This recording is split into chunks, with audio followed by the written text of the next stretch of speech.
tiempo subió Jesús a la montaña a orar y pasó la noche orando a Dios.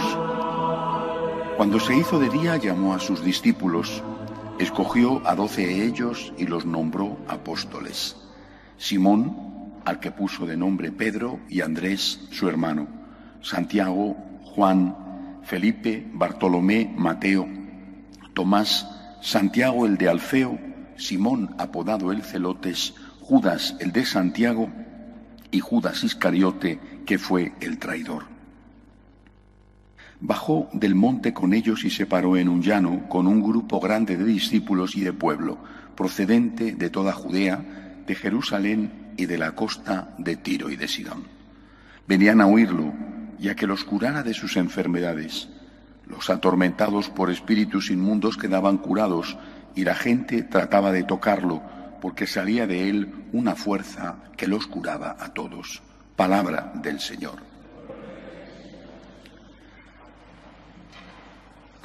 Algunas veces te encuentras con personas que seguramente o no tienen una buena formación católica o están en otra religión o en algunas de las sectas que nos acusan a los católicos de practicar lo que ellos llaman una papolatría, una idolatría del Papa.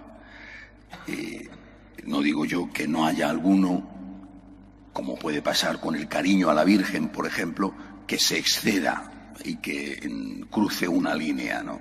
Pero un católico no adora a la Santísima Virgen por mucho que la quiera. Sabemos muy bien que la Virgen María es la Madre de Dios, pero no es Dios. A la Virgen María le tenemos, se dice en teología, un culto de hiperdulía, adoración para Dios, dulía, es decir, veneración para los santos, e hiperdulía, es decir, un poco más aún que la veneración de los santos para la Santísima Virgen.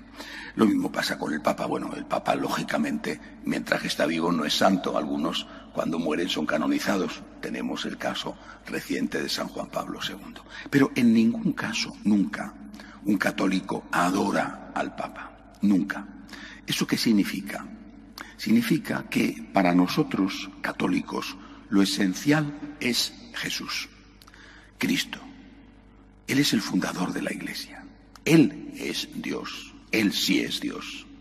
Cristo nuestro Señor, Dios verdadero y hombre verdadero, es el centro de nuestra religión y es al cual no solo veneramos, sino que también adoramos.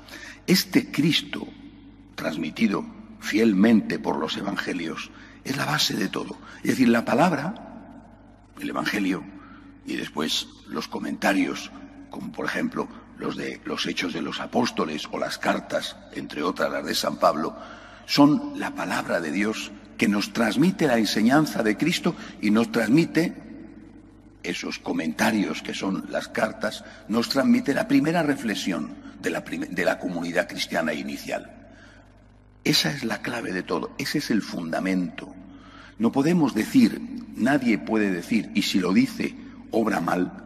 Nadie puede decir, habéis oído que Cristo os dijo, pero yo os digo.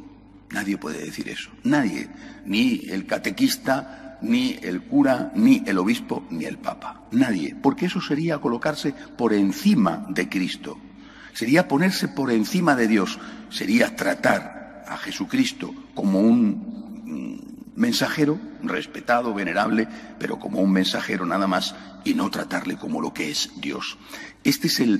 En el fondo, este es el centro de la llamada herejía arriana, que trataba a Cristo como un grandísimo personaje, como un intermediario entre Dios y los hombres, pero no como un verdadero Dios.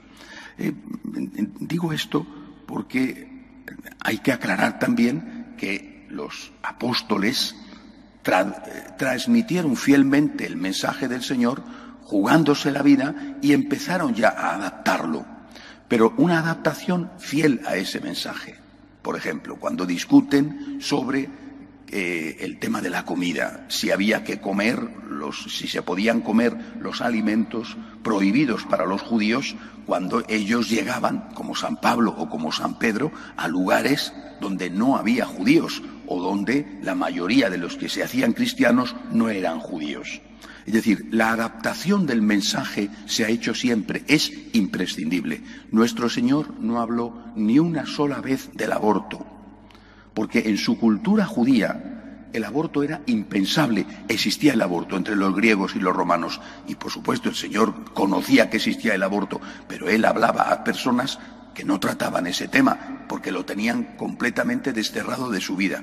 Cuando la Iglesia después aplica el mensaje de Jesús de defensa de la vida al caso del aborto, la Iglesia dice no podemos abortar. Y un texto muy primitivo de en torno al año 100, no incluido en el Nuevo Testamento, sino de los primeros que escriben algún cristiano, que de hecho es anónimo, dice: nosotros los cristianos tenemos en común la mesa, pero no la cama.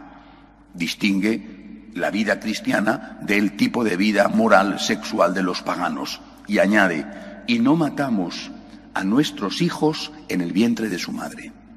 Esto ya en el año 100, es decir, es posible incluso que este texto se haya escrito antes o contemporáneo al Evangelio de San Juan, aunque no es de San Juan. Por lo tanto, la jerarquía de la Iglesia, el Papa, digamos, los apóstoles y el Papa como sucesor de los apóstoles, van a estar siempre adaptando el mensaje a los nuevos problemas, pero sin traicionar el mensaje. Nuestro Señor no habló de la eutanasia.